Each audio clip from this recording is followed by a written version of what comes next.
आज्ञाकारी प्रभु, खुदा आपका धन्यवाद हो, आपके नाम की स्तुति हो प्रभु। आपने हम लोगों को प्रभु बड़ा ब्लेसिंग किया है, बड़ी आशीषें दी प्रभु। जब ये 5वीं वाणी के विषय में हम लोग मनन करते हैं खुदा, हम सबके साथ रहना खुदा यीशु मसीह, ये जो अद्भुत बातें हैं, जो बड़ी रहस्यमयी बातें हैं खुदा यीशु मसीह, हम सब पर प्रकट करिए। इसको हम अपने बल बुद्धि से या ज्ञान से समझ नहीं सकते थे।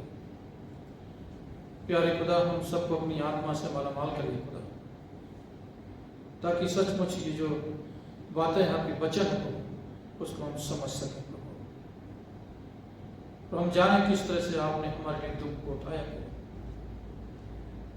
ताकि हम आपके साथ संगति करें और आपके नाम की महिमा करें। हमारा जीवन हमेशा आपका शुक्रगुजार बना रहे, हमेशा आपकी महिमा बड़ाई स्तुति करते हैं। ये प्रार्थना प्रभु यीशु मसीह के नाम से मांगते हैं, आमीन। अभी हमने 4 कलमे जो देखे, 3 कलमे तो हमने जो शुरू में पढ़े, एक मनुष्य जाति को प्रदर्शित कर रहे हैं, और चौथा कलमा जो है प्रभु यीशु मसीह पिता पुत्र के दरमियान का है कि किस तरह से एक पिता ने अपने पुत्र से थोड़ी देर के लिए मुख को मोड़ लेता है। थोड़ी देर के लिए ऐसा क्यों करता है? क्योंकि हमारा जो यहोवा है वो पाप से नफरत करता है, और प्रभु यीशु मसीह जब क्रूस पर जा रहे थे तो उसके ऊपर पूरा पाप का कटरा लगा हुआ था, और पूरी तरह से पाप बन गए थे। इसलिए जो यहोवा ने, जो प्रभु, जो हमारा परमेश्वर, उसने थोड़ी देर के लिए अपने पुत्र से मुंह फेर लिया। क्या ऐसा हो सकता है? जिसने दानियल को नहीं छोड़ा, सतरज में से बिल्कुल नहीं छोड़ा, जिसने जोसेफ को नहीं छोड़ा, क्या अपने पुत्र को भुला सकता है? लेकिन थोड़ी देर के लिए वो अलग हो गया, और हम देखते हैं कि पुत्र कितना तड़प उठता है और कहता है कि हे मेरे परमेश्वर, हे मेरे परमेश्वर, तूने मुझे क्यों छोड़ दिया।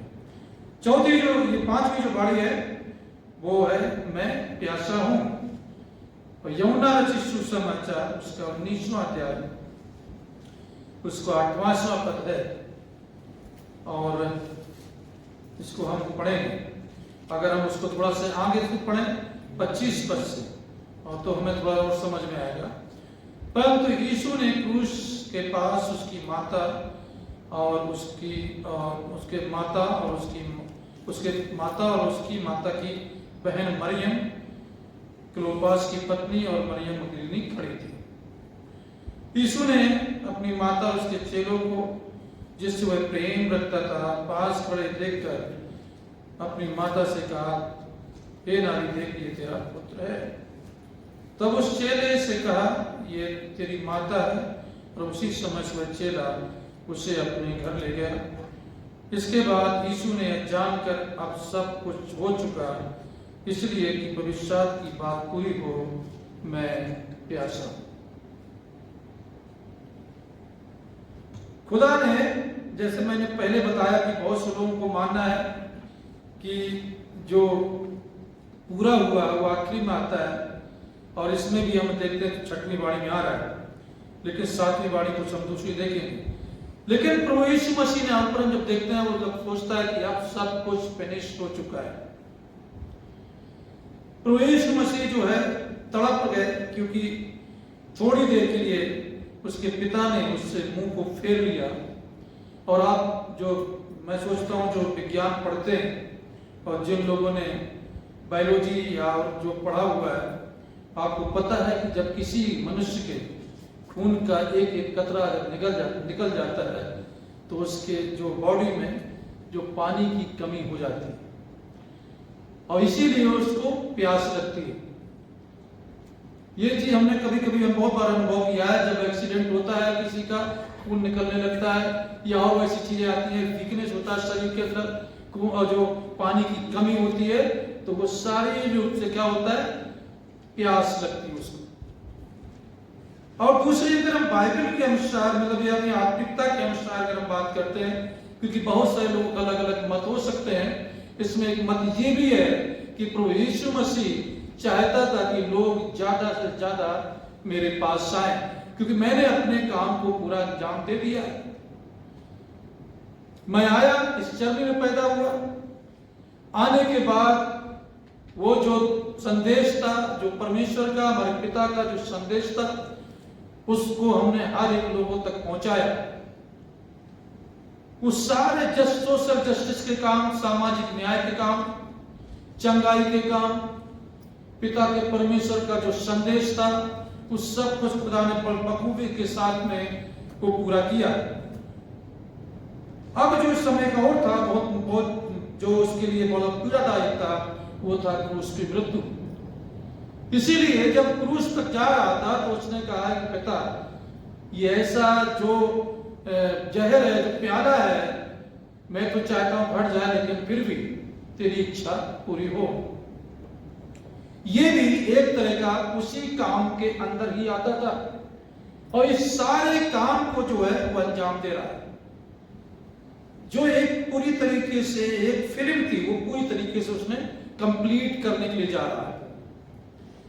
और जब कंप्लीट पूरा हो चुका तो वो कहता कि अब मुझे पानी की प्यास लगी है, मुझे पानी चाहिए। तो वहां के कुछ लोग खड़े थे, और जो आसपास लोग खड़े थे, जो ठट्ठे में बहुत उसको उड़ा रहे थे और उस पर थूक रहे थे और उससे बहुत दावा कर रहे थे और उसको चैलेंज कर रहे थे उससे, तो उन्होंने उसके साथ क्या करते हैं, वहां एक सिरके से भरा हुआ बर्तन धरा था, सो उन्होंने सिरके में भिगोए हुए स्पंज को जूते पर रखकर उसके मुंह में लगाया।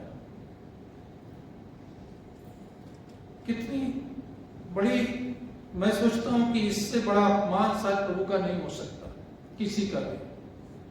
और मैं सोचता हूं कि इससे बड़ी जो दुख जो है किसी के साथ में नहीं हो सकता है। जब वो मौत के रास्ते पे बिल्कुल खड़ा हुआ है, मुहावे पे, इसके बाद वो अपने प्राणों को त्यागने वाला है, और वो जब जल को मांगता है, पानी को मांगता है, तो वहां के लोग इतने निर्दयी हो जाते हैं कि वो उसको बल्कि और ज्यादा प्यास लगे सिरकों को उसको दिया जाता है। कि सिरका समझते हैं, उसकी तासीर बड़ी गर्म होती है। जैसे आप सिरका अगर एक ढक्कन में पी लोगे तो पूरे दिन भर आप पानी पियोगे, पूरे दिन भर आपको प्यास लगेगी। उस सिरके को जो है प्रभु यीशु मसीह को चखा दिया जाता है। इसी तरह से बहुत ऐसी चीजें होती जो हम लोग कहीं ना किसी कारणवश हम प्रभु के इसी तरह से हम उसको सताते हैं और उसके साथ बर्ताव हम करते हैं। खुदा तो मुझसे बहुत प्यार करता है, उसने सब कुछ हमारे लिए कर देता है, लेकिन फिर भी हम उसके साथ वो बर्ताव करते हैं जो इन सिपाहियों ने और दूसरे लोगों ने उसके साथ किया। तो यीशु मसीह जो खुद पानी बन गया, और प्रभु इसमें अपने आप कहानी को जब पढ़ते हैं और हम देखते हैं कि किस तरह से सामरी स्त्री को आपने, हम सब जानते अच्छे से, वो सामरी स्त्री जो पानी भर रही थी, और प्रभु यीशु मसीह वहां पे जाता है और वो अपने आप को कहता है कि मैं जीवन का जल हूं, मैं जीवन का सोता हूं, जो मुझे पिएगा वो कभी प्यासा नहीं होगा। एक जगह वो भी होती है जब काना नगर में प्रभु यीशु मसीह पहुंचता है और वो जल से तीनों को घड़ों को भर दे दिया जाता है, और वहां पे क्या उसको एक अच्छी वाइन बना के तैयार कर देता है। प्रभु यीशु मसीह एक जगह और हम देखते हैं जिस तरह से 38 साल से एक लंगड़ा व्यक्ति जो बैठा होता है, जो कुंड में जो पानी भरा होता है उसको हिलाया जाता था, जब लोग उसमें जो पैर उतारता था वो चंगा हो जाता था। लेकिन प्रभु यीशु मसीह कहता है कि मैं वो जीवन का सोता मैं हूं, जिसमें मैं कहूंगा वो कभी प्यासा नहीं होगा। और वो जीवन का सोता जब उसके पास जाता है तो उसमें कुंड में उतरने की उसको जरूरत नहीं पड़ती है, बल्कि क्या होता है, वो सोता उसके पास पहुंच जाता है और जैसे उसको छूता है क्या हो जाता है, वो खड़ा हो जाता है। आज उस सोते को, यानी उस समुद्र को जिसके अंदर सीन चल है, जो उसको एक बार चख देता है, एक बार पी लेता है, वो कभी जिंदगी में कभी प्यासा नहीं होता है।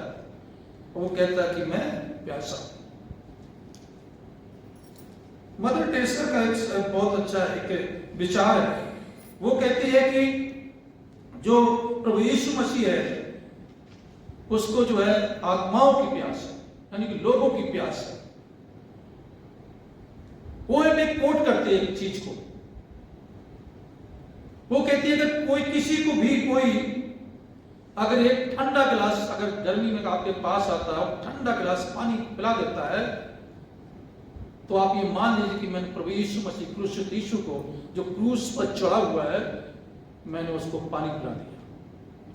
और इसीलिए उस सेवा में जब उतरती तो कहती है, जब मैं ऐसे बेसहाय लोगों को देखती हूं जो पूरी तरीके से लंगड़े हैं, जिनके घाव भरा हुआ है, जब मैं उस पानी से धोती हूं और एक गिलास ठंडा पानी पिलाती हूं, तो मुझे ऐसा महसूस होता है कि मेरा यीशु जो है क्रूस पर चढ़ा हुआ है और वो मुझसे कहता है कि मुझे प्यास लगी है, और मैं उसको उस घड़े से उस गिलास से उसको पानी पिलाती हूं। तो मेरे जीवन में जो है वो प्रभु उतर जाता है, और जब प्रभु मेरे जीवन में उतर जाता है तो फिर मैं नहीं रहती हूं, मुझ में जो है प्रभु आ जाता है। मैं वो सारे काम करती हूं जो मैं नहीं करना चाहती। इसी तरह से पौलुस भी कहता है कि मैं नहीं रहा हूं कि मुझ में क्या हो गया है, वो जीवन का सोता मुझ में समा गया है। अब जो है मुझे कोई भी चीज खुदा के प्रेम से अलग नहीं कर सकती। कितनी भी विपत्ति, मुसीबत, संकट कुछ भी आ जाए, लेकिन मुझे खुदा से मोहब्बत से मुझे अलग नहीं कर सकती, क्योंकि मैंने जो है उस यीशु को पा लिया है, उस पानी को मैंने पी लिया है। परंतु यहाँ पे प्रभु यीशु मसीह जो है वो कहता है कि मैं प्यासा हूं, लेकिन लोग जो हैं वहां पे खड़े हैं जो सब कुछ जानते हैं खुदा यीशु मसीह के विषय में। क्या वो 12 के 12 चेले नहीं जानते थे कि वो प्रभु है? वो चमत्कार, वो अद्भुत काम क्या उन 12 ने नहीं देखा था? उसने नहीं देखा था किस तरह से 38 साल से जो रोगी था उसको किस तरह से वो यीशु के पास पहुंचता है और उस कुंड में नहीं उतार करके खुद खड़ा कर देता है? क्या वो 12 चेले नहीं जानते थे किस तरह से काना नगर में वो जो घड़े भरे हुए थे उनको किस तरह से शुद्ध और अच्छी वाइन बना देता है? प्रभु यीशु मसीह के विषय में ये सब जानते थे, लेकिन जो हम लोग इस सब बहुत अच्छे जानते हैं, जब विपत्ति आती है तो जो सबसे आपके पास होता है वही सबसे आपसे दूर होता है। इतना हम ये इतनी साइकोलॉजी समझ में आ जाती है। जिसको हम सबसे पहले अपना समझते हैं वो सबसे दूर खड़ा दिखाई देता है। जिसकी हमें सबसे पहले जरूरत होती है मुझे सबसे बाद में उसकी सहायता मिलती है। और इसके प्रभु यीशु मसीह के साथ यही हो रहा है कि जिसकी जरूरत थी, जो लोग उसके साथ खड़े होने चाहिए थे, वो एक भी उसके साथ नहीं खड़े थे। क्या कोई गवाही देने वाला नहीं था? जब प्रभु यीशु मसीह के विषय में बहुत सारी गवाहियां चल रही थी कि हाँ मैंने देखा इसने ऐसा किया, हाँ मैंने देखा इसने कहा मैं यहूदियों का राजा हूं, इसने कहा कि मंदिर में 3 दिन में बना दूंगा। लोग कहां से आ गए उस भीड़ के अंदर, और प्रभु यीशु मसीह के अंदर बीच में झूठी गवाहियां देना शुरू कर दिए। लेकिन जो सत्य के रास्ते पर चलने वाले लोग जो दोबारा से ये सब दूर भाग गए। इन्होंने एक बार भी नहीं कहा कि हाँ प्रभु यीशु मसीह ने ऐसा कहा था। एक बार भी कोई भी सच्ची गवाही देने के लिए नहीं आया, क्योंकि सबसे पास थे और सबसे दूर हो गए। जो सबसे नजदीक था वो सबसे दूर हो गए। इसलिए प्रभु जो है आखिरी में जब बहुत ज्यादा तकलीफ में था, उसका खून निकल चुका था, निचोड़ चुका था पूरी तरीके से, बहुत तकलीफ में आ गया था। और उसने देखा कि मैंने अच्छे सारे काम कर दिए, मैं अपनी माता को भी मैंने समर्पित कर दिया, एक अच्छे चेले को मैंने इन लोगों को जो मुझ पर अत्याचार करने को मैं क्षमा भी कर दिया है, उद्धार का रास्ता भी मैंने दिखा दिया है। मैंने सारे काम जो मुझसे मैंने फिनिश कर दिए हैं।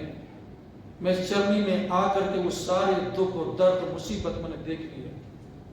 मैंने प्रभु का संदेश को जो है कि मैं तुम्हारे बीच में स्वर्ग का राज आप पहुंचाए, निकट है, तुम्हारे बीच में आ गया है, उस संदेश को मैंने बांट दिया कि तुम अब जाओ और पिता और पुत्र पवित्र आत्मा के नाम से बपतिस्मा दो, और जो मैंने बातें तुम्हें सिखाई हैं वो बातें तुम कहना सिखाओ। जब ये बातें जब हम करेंगे, इन चीजों को जो हमें ग्रेट कमांडमेंट्स जो मिली है हर एक विश्वासियों के लिए, सिर्फ एक के लिए नहीं है, जितने लोग वहां खड़े थे, जितने लोग यहां बैठे हो, जो है सबके साथ इसी का, तभी प्रभु यीशु मसीह की इस प्यास को हम समझेंगे कि किस तरह से खुदा जो हमसे हमें चाहता है कि जब हम प्रभु में आते हैं तो हम इसलिए नहीं आते हैं सिर्फ अपने आप को साबित करें कि मैं बहुत अच्छा गा सकता हूं, बजा सकता हूं, या बहुत अच्छा प्रीच कर सकता हूं, या बहुत अच्छा और भी कुछ काम कर सकता हूं, बल्कि अगर तुम मुझसे प्रेम करते हो तो मेरी आज्ञा को सबसे पहले मानोगे। और एक आज्ञा उसमें यह है कि तुम जाओ, जो मैं तुम्हें बातें सिखाई है, पिता पुत्र पवित्र आत्मा के नाम से बपतिस्मा दो, और अपना चेला नहीं, किसका चेला बनाना है? प्रभु यीशु मसीह के चेले बनाना है। बहुत से लोग अपने चेले बना लेते हैं, तो हमें वो नहीं, बल्कि हमें इस बात को बताना है कि खुदा कौन है, सत्य क्या है, इस बात को हमें लोगों तक लेके जाना है। तो हम सचमुच उसकी प्यास को सही तरीके से हम समझ सकते हैं कि सचमुच खुदा जिस तरह से, जो मदर टेरेसा ने कहा, किस तरह से वो समझा उस चीज को। तो हमने बार बार कहा पॉइंट ऑफ व्यू अलग अलग हो सकते हैं हमारे, लेकिन एक ही चीज है, वो है प्रभु यीशु मसीह, जो कभी नहीं बदल सकता। हमें जो है इस चीज को जब तक नहीं समझ सकते हैं कि हमें किस लिए प्रभु यीशु मसीह ने इस दुनिया में भेजा है, हमारा मेन मकसद क्या है बनाने का, और हमें करना क्या है, तो हमें अपने आप को इस बात में साबित करना है कि हम खुदा के हैं, अब खुदा मेरा है, मैं प्रभु यीशु मसीह का हूं और प्रभु यीशु मसीह मेरा है, और इस बीच में कोई भी नहीं होना चाहिए, क्योंकि बीच में अगर कोई आ जाता है तो दुनिया पैदा हो जाएगी। इसलिए प्रभु यीशु मसीह चाहता है कि परिवार जो है वो पूरी तरीके से मुझ में रहे, किसी प्रकार का कोई विघ्न ना पड़े। आपका नाम, कलीसिया, सेवा, दान और संस्कार जितने भी हैं, ये परमेश्वर के प्रेम को आगे बढ़ा सकते हैं, परमेश्वर के काम को आगे बढ़ा सकते हैं, लेकिन अगर हम खुदा में नहीं है तो हम उद्धार के रास्ते को नहीं समझ सकते, और खुदा की जो प्यास है इसको हम समझ नहीं सकते। क्योंकि ये लोगों ने जिस तरह से नहीं समझा, उसी बीच में हम लोग भी हैं। क्या हम लोग जो है इन जो 12 थे उससे पढ़ सकते हैं भी नहीं, इतनी नॉलेज है नहीं, फिर भी ये लोग जो सारी चीजों में खो गए और दूर भाग गए, वो प्यास को नहीं समझा। लेकिन बहुत से लोग जो आज भी हैं प्रभु यीशु मसीह के प्यास को समझते हैं, और पहले भी लोगों ने समझा, और आज जगत के अंदर हम देखते हैं कि बहुत जगह जो है मसीह लोग जो पाए जाते हैं पूरे संसार के अंदर, और आज भी इसी तरह से लोग बढ़ते जा रहे हैं, ग्रेट कमांडमेंट्स का फॉलो करते हैं, उसकी आज्ञाओं को मानते हैं और सुसमाचार फैलाते हैं। इसलिए मसीहों को कितना भी कोई मिटाना चाहे, कभी कोई मिटा नहीं सकता, कि दिन पर दिन इसी तरह से बढ़ते जाएंगे, कि खुदा की प्यास कभी अब इस तरह से कम नहीं होगी जब तक कि वो दोबारा इस दुनिया में आ नहीं जाता और हर एक को सुसमाचार प्राप्त नहीं हो जाता। तो समय है हमारे लिए कि हम अपने आप को जानें, अपने आप को परखें कि मैं कौन हूं, मुझे यहाँ क्यों भेजा है, और प्रभु यीशु मसीह की प्यास क्या है। खुदा चाहता है कि हम लोग जो हैं उसको उस प्यास में न शामिल, उस बुझाने में जो सिरका दे देता है, ताकि उसको और ज्यादा से ज्यादा उसको जान निकलने में तकलीफ हो और प्यास लगे। बल्कि हमें क्या है, एक ठंडा जल, जो कहते हैं कि बहुत ज्यादा जब धूप में आता है ना, बहुत जबरदस्त पसीने पसीने होता है, बहुत जब प्यास लगी होती है, और उसको आप एक थोड़ा सा पानी पिला दीजिए, देखिए उसके जीवन से कितनी आशीषें मिलती है। वो आपको तुरंत आशीष देना शुरू कर देता है, बेटा तुम बहुत खुश रहो, तुमने मुझे पानी पिलाया। भजन शैतान देखता है जिस तरह से हिरणी जल के लिए हाँफती है, वैसे ही परमेश्वर में तेरे लिए हाँफता। इस तरह का प्रेम खुदा मुझसे चाहता है। अब वो कहता कि चल तो मैं ही हूं, तुम्हें कहीं जाने की जरूरत नहीं है। वो सोता मैं बन गया हूं जहां पे पेड़ जो लगता है वो कभी भी मुरझाता नहीं, जो खुदा के नजदीक में रहता है वो कभी मुरझाता नहीं है, वो हमेशा हरा भरा बना रहता है। आइए हम लोग प्रार्थना करें। मेरे प्यारे अनुग्रहकारी परमेश्वर, एक बार फिर से हम सब मिलकर के आपके चरण में आते हो। प्यारे खुदा यीशु मसीह, एक अद्भुत बात मुझसे आपने हम सब लोगों से की खुदा, कि आप पानी के सोते हैं और आपके पास जो आता है वो कभी प्यासा नहीं होता है। आपने कहा जीवन का जल मैं हूं, लेकिन आज जब आप क्रूस पर चढ़े हुए थे, मेरे अपराधों को, मेरे गुनाहों को आपने अपने ऊपर ढो लिया, तो अपने ऊपर लाद दिया, और इतनी ज्यादा तकलीफ में है खुदा यीशु मसीह, और फिर भी हम प्रभु आप पर लांछन लगा रहे हैं खुदा, आप पर उंगली दिखा रहे हैं खुदा यीशु मसीह, आपको ठट्ठ उड़ा रहे हैं अपने कामों के द्वारा, तो अपनी बातों के द्वारा खुदा यीशु मसीह।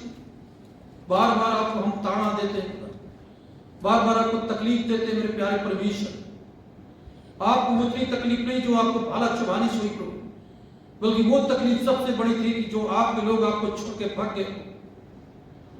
ये मेरे प्यारे परमेश्वर, जब जरूरत है आपको अपने अपने लोगों की कि आए और मुझे थोड़ा सा पानी पिला दें, जिन लोगों के लिए आपने अपने लहू को पिला दिया, वो अपने बदन को तोड़ दिया, वो सारे लोग आपको छोड़ के भाग गए। कोई भी आपके पास नहीं खड़ा।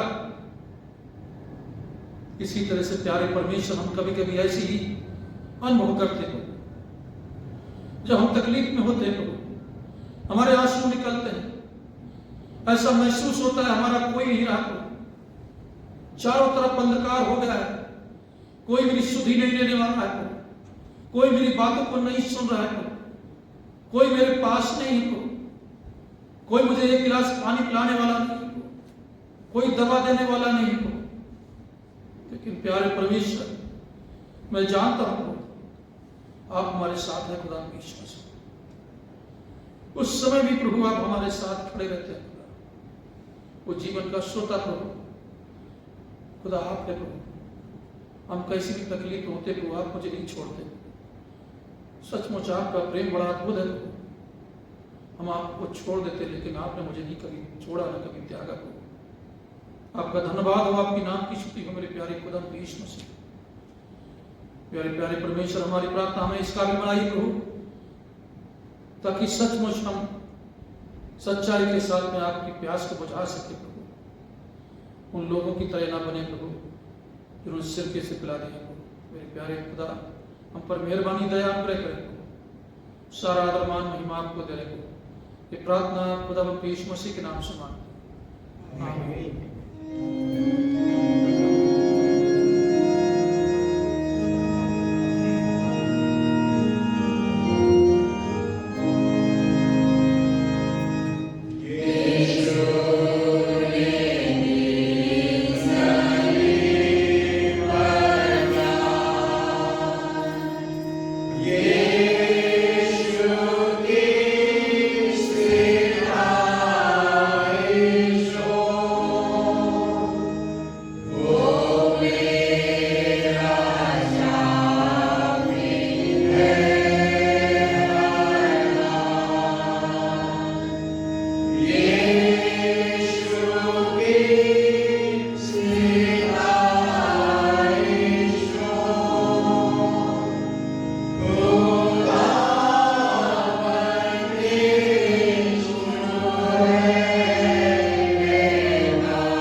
पूरा हुआ।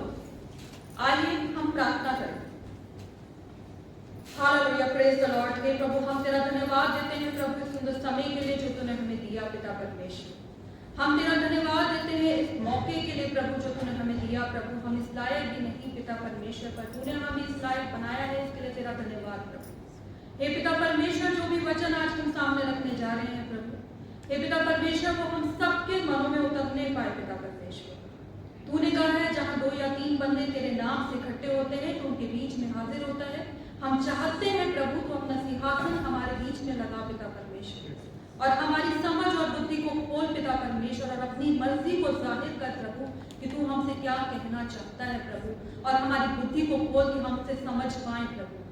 हे पिता परमेश्वर, ये वचन प्रभु हमारे अंदर उतरने पाए प्रभु।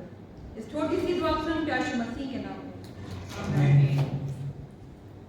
यूहन्ना 19:30 उसमें लिखा है, जब यीशु ने सिरका लिया तो कहा पूरा हुआ। यीशु ने क्यों कहा पूरा हुआ? वो कौन सा कार्य था जिसे पूरा करने के लिए उसे देह में होकर पृथ्वी पर आना पड़ा?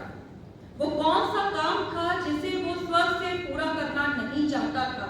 वो पृथ्वी पर आकर उस कार्य को पूरा करना चाहता था। हम देखते हैं कि वो भविष्यवाणी जो पुराने नियम में की गई उसे नए नियम में पूरा किया गया, और जो नए नियम में कहा गया वो आगे पूरा होगा। आसमान और जमीन टल जाएंगी लेकिन वचन की बातें ना टलेंगी। हम देखते हैं कि मसीह कौन कौन से कार्य को पूरा करने के लिए पृथ्वी पर आया और क्रूस की मौत सहली। दूसरा कुरिन्थियों 5:17 में लिखा है, तो यदि कोई मसीह में है तो वह नई सृष्टि है, पुरानी बातें बीत गई हैं, देखो वह सब नई हो गई। मैं आपको पहला कार्य बताऊंगी जिसमें है कि बार बार बलि चढ़ाने की प्रथा का अंत, जिसे मसीह ने हमारे बीच में किए। किन कार्यों को किए, उन कार्यों को मैं डिस्कस करूंगी। पहला है बार बार बलि चढ़ाने की प्रथा का अंत। पुराने नियम निर्गमन 25:8-9 में लिखा है, परमेश्वर मूसा से कहता है, जो कुछ मैं तुझे दिखाता हूं उसी के अनुसार बनाना। इब्रानियों 8:5 में लिखा है, मूसा को चेतावनी दी, जैसा तुझे पहाड़ पर दिखाता हूं उसी के अनुसार तंबू बनाना।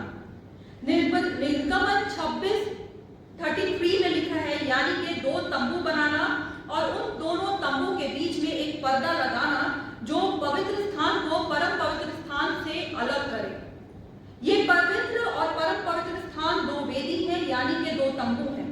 बाहर वाला पवित्र स्थान और पर्दे के पीछे वाला परम पवित्र स्थान है। इब्रानियों 9:6 में लिखा है कि पहले वाले तंबू में वो याजक हर समय जाकर प्रवेश करके अपना काम निपटाया करते थे, लेकिन परम पवित्र स्थान में केवल महायाजक साल में एक बार जाते थे और बिना लहू लिए नहीं जा सकते थे। निर्गमन 28:41-43 वर्ष में लिखा है कि परमेश्वर ने हारून के वंश को नियुक्त किया कि वो परम पवित्र स्थान में जाए और पाप बलि चढ़ाए। पहले पाप करते थे और साल में एक बार पाप बलि चढ़ा के छुटकारा पाते थे। इस प्रकार पूरे साल पाप करते और अंत में किसी भेड़ या बकरे के ऊपर लहू के द्वारा वो अपने पाप से मुक्त हो जाते थे। जब हारून के वंश को पाप बलि चढ़ाने के लिए अंदर जाना होता था तो वह कमर में रस्सी बांध कर जाता था, और निर्गमन 28:35 में ये लिखा है कि कुछ बोलते बोलते जाता था ताकि अगर अंदर कोई गलती हो जाए तो और वो मर जाए तो बाहर वाले को पता चल जाए और वो रस्सी के द्वारा उसे बाहर खींच ले, यानी जरा सी गलती की मौत थी। इस प्रकार पाप पृथ्वी पर बढ़ता गया, तब परमेश्वर ने उसे बदलना चाहा। इब्रानियों 9:22 में लिखा है कि बिना लहू बहाए माफी नहीं, इसलिए लहू का बहाना भी आवश्यक हो गया। लेकिन इब्रानियों 9:12 में लिखा है कि बकरों और बछड़ों के द्वारा नहीं, परंतु अपने ही लहू के द्वारा एक ही बार पवित्र स्थान में प्रवेश किया जाए और अनंत छुटकारा किया, क्योंकि इब्रानियों 10:4 में लिखा है कि ये अनहोना है कि बकरों और बैलों के लहू से पापों को दूर करें। इस प्रकार आम मनुष्य परमेश्वर से डायरेक्ट कांटेक्ट नहीं कर सकता था, इसलिए उनको बीच में एक याजक की आवश्यकता होती थी। इसलिए परमेश्वर ने अपने इकलौते पुत्र मसीह को हमारे बीच में भेजा। इसके बाद कोई बलि नहीं होगी और मसीह ने देह में होकर इस कार्य को पूरा किया। दूसरा कार्य जो प्रभु ने हमारे बीच में पूरा किया है वो है पाप का स्थानांतरण का अंत। जिस प्रकार निर्गमन 29:10 में हारून बकरे के सर पर हाथ रखकर अपने सारे अधर्म उस पर डाल देता था और बलि करता था, इस प्रकार मनुष्य के सारे पाप उस बकरे पर चले जाते थे। उसी प्रकार वो मेमना वध होने के उद्देश्य से हमारे बीच में भेजा गया और उसके साथ भी वैसा ही हुआ। मत्ती 3:13 में जब मसीह यूहन्ना के पास बैप्टिज्म लेने आया तो यूहन्ना ने मना भी किया। तब यीशु ने कहा, अभी इसी रीति से धार्मिकता को पूरा होने दे। तब यूहन्ना ने वैसा ही किया और अपने दोनों हाथ यीशु के सर पर रखे और पानी में डुबा दिया। उस दिन हमारे सारे पापों का स्थानांतरण हो गया। फिर उसने दुख उठाने शुरू किए। धार्मिकता के अनुसार परमेश्वर ने उस कोख को चुना जो हारून के वंश की थी, यानी कि एलिशबा की कोख। यूहन्ना 1:29 में कहता है कि परमेश्वर का मेमना जो जगत के पाप उठा ले जाता है। इसके बाद किसी के पाप किसी दूसरे पर नहीं डाले गए। यहाँ इस पाप के स्थानांतरण का अंत हुआ जिसे हमारे प्रभु यीशु मसीह ने पूरा किया। तीसरा कार्य था व्यवस्था का लोप होना। इब्रानियों 7:18 में लिखा है कि इस तरह पहली आज्ञा निर्बल होने के कारण निष्फल होने लगी और लोप हो गई। इस तरह एक एक करके पुरानी व्यवस्था बदले जाने लगी। तब इब्रानियों 7:27 में लिखा है कि उस महायाजकों की नाई उसे आवश्यकता नहीं कि प्रतिदिन पहले अपने पापों को फिर लोगों के पापों के लिए बलिदान चढ़ाए, क्योंकि उसने अपने आप को बलिदान चढ़ाकर एक ही बार निपटा दिया। मैं आपको व्यवस्था के लोप होने के लिए एक एग्जाम्पल बताना चाहूंगी। एक व्यवस्था मैं आपको बताती हूँ, जैसे कि व्यवस्था थी कि पाप से प्रायश्चित करने के लिए बलि का चढ़ाना। हर साल ये बलि पाप के प्रायश्चित के लिए चढ़ाई जाती थी, पर उससे पाप कम नहीं हुआ। इसलिए इब्रानियों 10:4 में लिखा है, यह होना है कि बकरों और बैलों के लहू से पापों को दूर करें। वास्तव में यह होना है कि इनके द्वारा पाप का प्रायश्चित किया जाए, लेकिन यह भी अवश्य है कि बिना लहू बहाए माफी नहीं। यह लिखा है इब्रानियों 9:22 में। इसलिए परमेश्वर ने इस व्यवस्था को बदलना चाहा। इसके लिए आखिरी बलि दी जाए और वो ऐसी हो जो इन बकरों और बैलों की बलि से उत्तम हो। उसके लिए उसने अपने प्रिय पुत्र को चुना और उसके बाद पाप का प्रायश्चित करने के लिए कोई और बलि नहीं दी गई, और इस प्रकार से परमेश्वर ने इस बलि की प्रथा को बदल डाला। जो चौथा कार्य किया वो है पहले तंबू का गिरना। इन सब कार्यों को पूरा करने के लिए जरूरी था कि पहला तंबू गिराया जाए ताकि पवित्र मार्ग में प्रवेश किया जा सके। यशाया 25:7 में लिखा है, जो पर्दा सब पे पड़ा है, जो घूंघट अन्य जातियों पर लटका है, उसे वह इसी पृथ्वी पर नाश करेगा।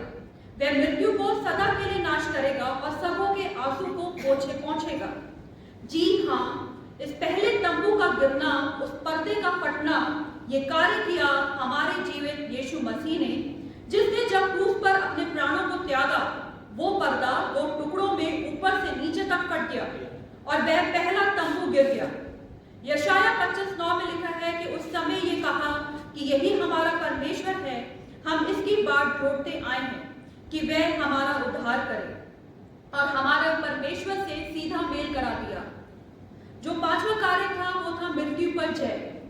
कुलुस्सियों 1:20 में लिखा है, उसके क्रूस पर बहे लहू के द्वारा मेल मिलाप करके सब वस्तुओं का उसी के द्वारा वे अपने साथ मेल कर ले। इस पर्दे को हटाने के लिए मसीह को बहुत सा दुख सहना पड़ा। कांटों का सिर पर ताज, थप्पड़, घूंसे, गाली, कोड़ों की मार, ये सब सहा, और जब क्रूस पर चढ़ा तो उसने देखा ये सब बात पूरी हो गई, यानी मृत्यु पर जय पाली है। तब उसने कहा, पूरा हुआ। शैतान अपनी जीत पर हंस रहा था, लेकिन मसीह ने क्रूस पर खुल्लम खुल्ला उसका मजाक बनाया, क्योंकि मसीह जानता था कि वे तीसरे दिन मुर्दों में से जी उठेगा। और मुर्दों में से जी उठने का मतलब है कि मृत्यु को पार करके जीवन में प्रवेश करना। जिस प्रकार मसीह यीशु ने कहा है, मैं जी उठा हूं, तुम भी जी उठोगे। हमें भी विश्वास है कि जिस प्रकार मसीह जी उठे, मरने के बाद हम भी जी उठेंगे। जिस प्रकार मसीह हमारे गुनाहों का बोझ लेकर मृत्यु को स्वीकार किया, क्योंकि पाप की मजदूरी मृत्यु है, इसलिए अब हमें पाप से दूर रहना है ताकि मसीह को बार बार सूली पर ना चढ़ाएं। इसलिए हमें अपने अंदर बदलाव लाना चाहिए, अपनी सोच में बदलाव लाना चाहिए। चाहिए। आमीन। आइए हम दुआ करें। Hallelujah, praise the Lord. हे प्रभु, हम तेरा धन्यवाद देते हैं प्रभु इस सुंदर वचन के लिए प्रभु, जो बोया गया प्रभु, ये 100 गुना फलवंत होने पाए पिता परमेश्वर। हे पिता परमेश्वर, हमने जो ये वचन सुना है प्रभु, हम अपने अंदर प्रभु इस बदलाव को लाने पाए पिता परमेश्वर, हम अपनी सोच को बदलने पाए पिता परमेश्वर, ये वचन हमारे जीवन में कार्य करने पाए प्रभु, और हम में से बह के दूसरों तक पहुंचने पाए प्रभु, हम सबको विश्वास का दरिया बना पिता परमेश्वर। हे पिता परमेश्वर, जो भी वचन आगे बोया जाता है वो 100 गुना फलवंत होने पाए। इस छोटी सी दुआ सुन के यीशु मसीह के नाम में आमीन।